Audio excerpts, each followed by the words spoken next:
Ebusian for my mom, Aquaba, and found Bragana, Sam TVGH, Messer, like, comment, subscribe, turn your notification so that anytime you post a video with Seria, Ebusian, Yachi Road Ministry for any TV3 pants down. Hey, and Crawford professional scammers. Just say scam pa. Hey, me what dream? Do you know say Road Ministry for no? Pictures I almost posty. I social media pages say almost your roads. Majority of them a Photoshop. Majority of them a Photoshop na. Almost your Photoshop ni you know mo post you on my Facebook page. No more the pictures na my TV3. Na TV3 for so e dey news. No more dey news no ma publish e dey DCV Ghana for enti every TV3 ba. Obe free say e no kre, but majority of the pictures are almost posty circulate on social media. Say NDC aban and a big push. Almost ye roads, you know, a Photoshop. Sale, we a scandalous crossing in Green Book, no. And Rantie be a one Navrongo. I am Shemu and all matchy NDC if we. Would you share video, no? Who shall we are brandy didn't come more? Nah, and Crawford scammers. I come for pa. The road minister, the Ghanaian road minister, has started lying to Ghanaians. And to TV3, you also picked photos from the same page that the mini posted as to whether the photos were authentic. You posted them without verifying. I'm here with Bernard to tell you guys why I'm saying this. We are here with proofs and evidence. We are currently at the Navrongo Sandma Road.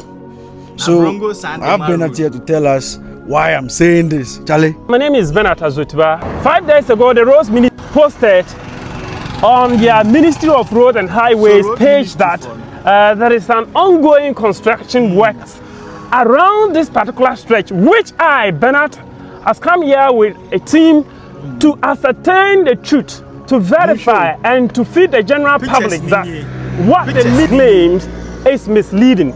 It's totally false. This particular road, which was abandoned by the erstwhile MPP government and later on was taken over by the current NDC government, was worked on. The road saw a completion, a partial completion around July to August. Big push was initiated. It started around September. To claim that this particular stretch is part of the big push project, I think it's misleading. So meaning the minister posted this particular stretch, yes, claiming it's part of the big push yes, project. We can see photos. This particular pole, this particular electricity pole was there. Okay. The tree around the riverbank was there. Tree.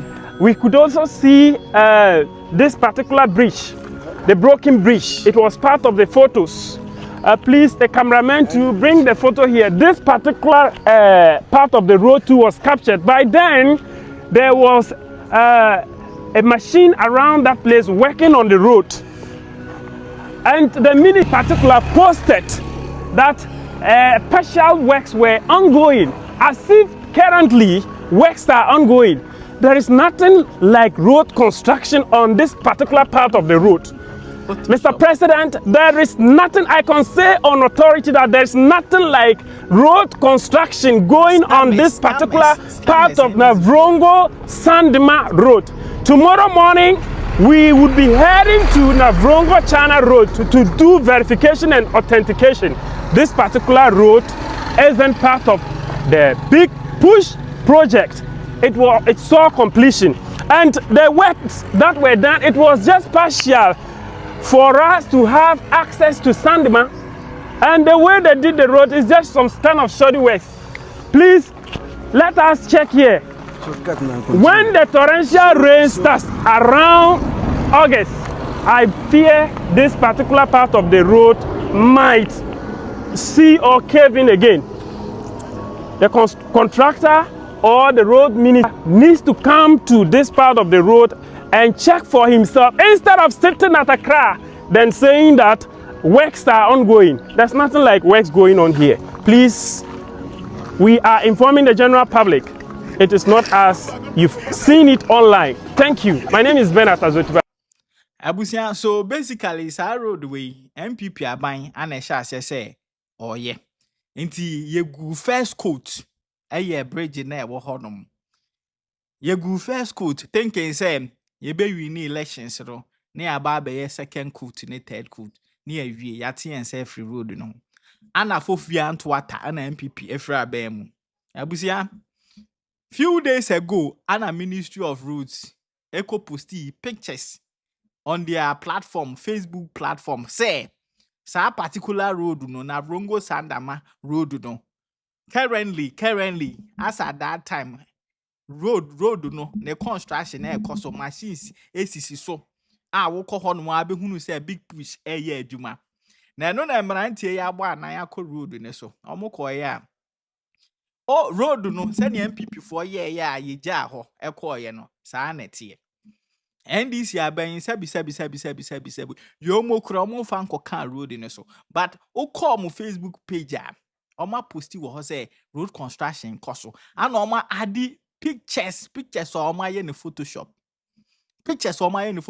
and you see near say feminine say TV3 for carry this storyline e publish ye e wo mo Facebook page e sign ye news item wo e wo TV3 e ma Ghana for e hwe.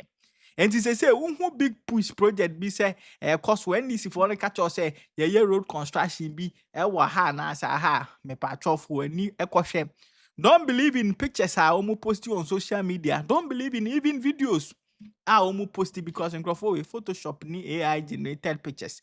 I know me deceive Ghana for. Me say we a green book. Scam pan. And this way there's Chrono Fracadam 4197. Hey, I just Media me de wo app we so than the best. Enumere mi mo bibia good evening. Wo ye MPP TikToker, enumere ani die mu mesre wo berebe sima me ensa na me ne wadi nkomo. Ye nyina ye wa ha eboa se MPP party besan aba power. Ye nyina ye tirimu poni se ne ye hunu wo Dr. Alhaji Mahmoud Bawumia even the vice presidency no eno na ajinjan ye mu bia ye pese sa kandini we ebedi wo man we so na ne tirimu pa wo ode boa Ghana mabunu ne timamufo eno nti na I hope se meni wumienu wo ha ye de ye nkwa ne ye sacrifice ye bre e de ye adwuma boa MPP party na we nyina ye yo no I don't think say party no ba no dafo party no kofa ba mpanimfo e wo party no mu no yen ye tirimu pa ye wo e de ma party no ene adwempa ye wo de ma party no yen ye de e chen wo mo ni nyina ne se no ma bi koso e wo app isu a se yen tu ye hofo se mabunu na ye nyaye a emmo adwuma di a ye di no se ye bekọ akoto su obi di MPP party mpanimfo atem na yeso ye be react na kotia other political party na de ene ya che no ochina ya che no na mpanimfo sai wo mo bretu yeso sa no emfa bibi papa bi amere yen adwuma a wo ho a wose ye yo no meni wu mienu ene wose ye yo adwuma no ya nyina na ye wo kurom ha na ye hunu se kuro yi mu ahemfu tutuntuma da ne da e call for akwan ene omo mampani ba ye sa akwan ne ye jai dimbo ni ya ti krom ha o ena na Ghana nsamtwerofo se fu ebo ayeden electricity bo ayeden enna mene wo kasai ye nyina ye nim ba bia diesel bo wo ye nyina ye nim Ghana mampani bedi ade ye His Excellency John Dramani Mahama electricity said ye yasi atum akoduru onti se obi esi radio so ka ho asem santwero ni bi si TV so ka ho asem enti adwuma e wo ho a wo se ye yo no eye meni wumienu ene beyo Ghana asofo a na omugina on puppet e kasatia MPP aban ni nyina ne se MPP aban nya aban a obeba akwaje bosia beto cars ama Ghana asofo no ono akote na sore adem enu ntie nyina ye hu krom ha wo mu asore tia akufu ado aban wo mu asore tia MPP aban edine ko opposition ena ye wura John Dramani Mahama baye eno ma na wo ho akufu ado aban mu ane ye de bo MPP aban achi no ene eye west enso ya hemfo akoma no atum kuroimu asofo akoma no atum kuroimu nsamtwerofo akoma no atum ni nyina ne se oma ban a omope ena aba enti MPP TikTokers ni ameka kire wanumire ne se ye wo adwumayo nkontomponi atrosam a His Excellency John Dramani Mahama Ghana mampani ya no tia konwa so eka kire ye maamenom ye papanom ye nuanom a ne kɔ tertiary ye nuanom nkuma a ne kɔ secondary school Ghana timamufuo koko akuafo dwadifo a ene ni nyina ye hwebuada eno ho dwumadie na wasie di Nemom eno de se NDC aban ya na dwene se obesi ye kwan de a eno de enye yie wɔ kurom ha because meni wumi enu to ade wɔ kuro yi mu meni wumi enu tuato meni wumi enu to aba ti ye wɔ freedom of speech bibi boni ko so wɔ kuro we mu a e wose ye ka ho asem enti mesere mo odi e wokoto so obi di pani bi atem wɔ MPP mu a ne e wo betumi sane me kan save video no to wɔ na MPP mpanimfo ba yen ne ye bekɔ ne ade video na komo mo enne yasi yakwachi aboaje mfa henkosia ni nyina ye settings menua mene wo kasai obekɔ no otini fie edidi settings na NDC aban eye obi di Dr. Alhaji Mahmoud Bomi atemu a enye NDC aban na beche no dabi sese kan atwa menan ama menan atukura enye me maame kura emom ene bemia aha